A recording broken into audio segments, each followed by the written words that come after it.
Welcome back.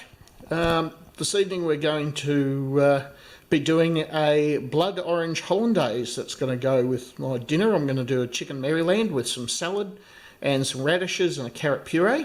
This is the basic ingredients for the hollandaise. So it's just going to be 1 egg yolk, some orange rinds, the juice from the blood orange, and there I've got about 120 grams of unsalted butter. So that will be the ingredients for the hollandaise. All right, let's get started.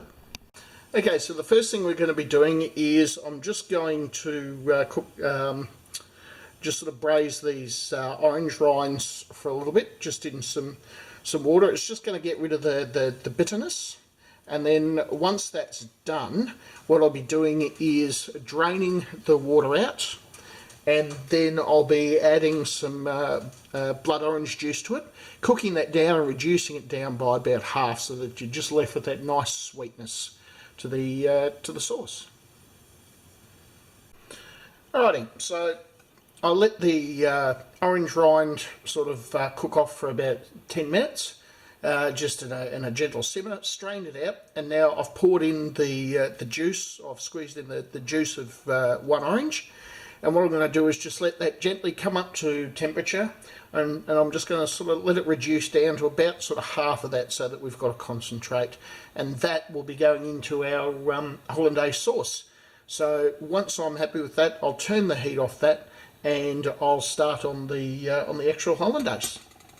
Okay, so I've reduced the orange, blood orange down, and you'll see now there's it's reduced down to about half, and it's got this absolutely beautiful aroma to it. It's so sweet and so nice.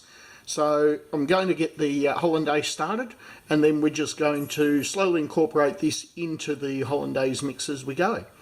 Now this time, as you know, normally I use a sauciers pan for making my hollandaise, just over direct heat. But today I'm going to do the bowl method, just because I know this is the way most of you will do it. So just a few tips. So I've got it over the lowest jet on the stove. The other thing is I'm a big fan of big bowl, small saucepan, because that way you're only creating a small sort of heat area in here, rather than the whole bowl getting hot through putting it in a big bowl of water. Because you've got to keep the temperature below 60 degrees Celsius, otherwise after that the egg will start to start to scramble. It's easier to have a small area of heat in the bottom of a large bowl, better temperature control, and you don't need to have boiling water. It's just got to be a very, very low simmer is what I find works best for temperature control, and you've just got to make sure you keep whisking. If you're not sure, just lift the bowl up, take it off the heat for a few seconds, let it come back down and start again. So with this one, because I'm only making a small amount, it's only one egg yolk, so it's not going to take too long to do. Right, so the water's at a gentle simmer. What I'm going to do is add in my egg yolk, which I've already broken up, and I'm going to start whisking that, just keeping an eye on the temperature as we go, so that the egg doesn't scramble.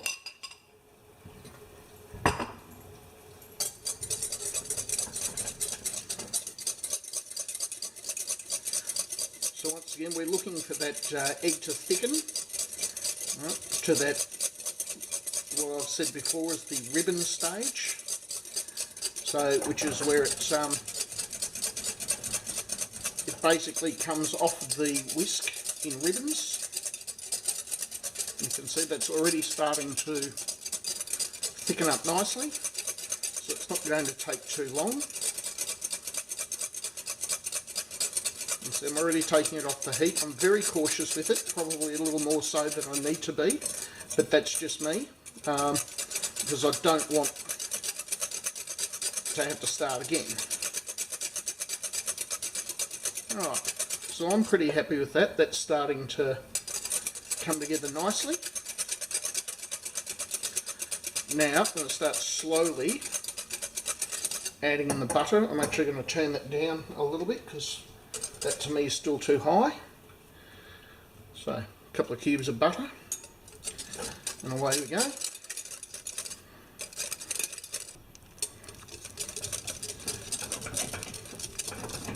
Alrighty, so that'll start to come together nicely, and now I'm going to I'll come back to you once I've added it. You don't need to sit here and watch me whisk butter in for 5 minutes.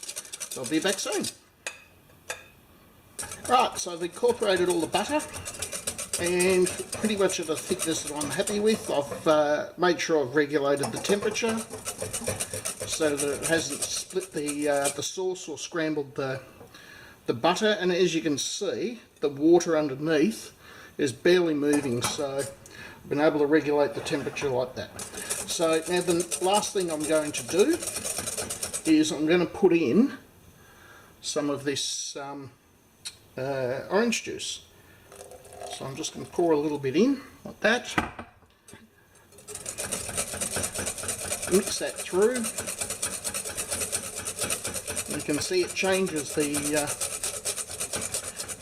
colour slightly. Now I'm actually going to turn the heat off for a little bit because I'm quite happy that there's enough residual heat in the saucepan to thicken that up for me. And of course, one of the most important things, taste it as you go, just to see if it needs any further juice. It probably does, just a little bit.